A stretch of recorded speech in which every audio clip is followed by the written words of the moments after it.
So you might be in a situation where for some reason Gemini is not going through and creating any code at all, or it's not generating any code.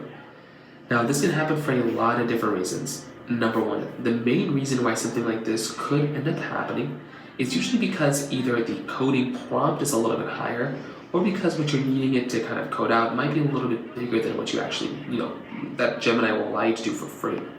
So what I would recommend doing first of all is to just go through and make your way over into your app store if you're using the app component.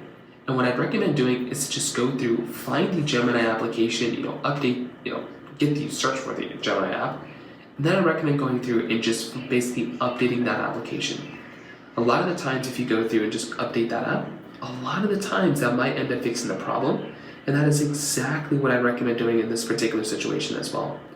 So try going through, try updating that application, and you want to see if that ends up fixing it. Because for a lot of people out there, that might end up fixing it for you. And that's exactly what I recommend doing in this particular situation. If that's still not working, you might also want to double check that prompt. You might want to ask it to do a simpler prompt or wait until it's done filling out that prompt before asking another question.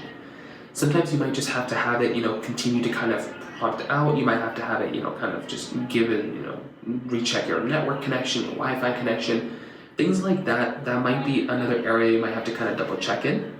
If that's still not working, you might want to try just closing out of the Gemini app or Gemini website and going back into it and just seeing if that ends up fixing it. So in terms of that basically covers it up there. If you have any other thoughts or questions, please let me know in the comment section below. Hit the like button, that would mean so much, but definitely hit that subscribe button. More importantly than everything else, I love every single one of you guys. Hopefully I'll catch you guys in the next video. Peace out till then.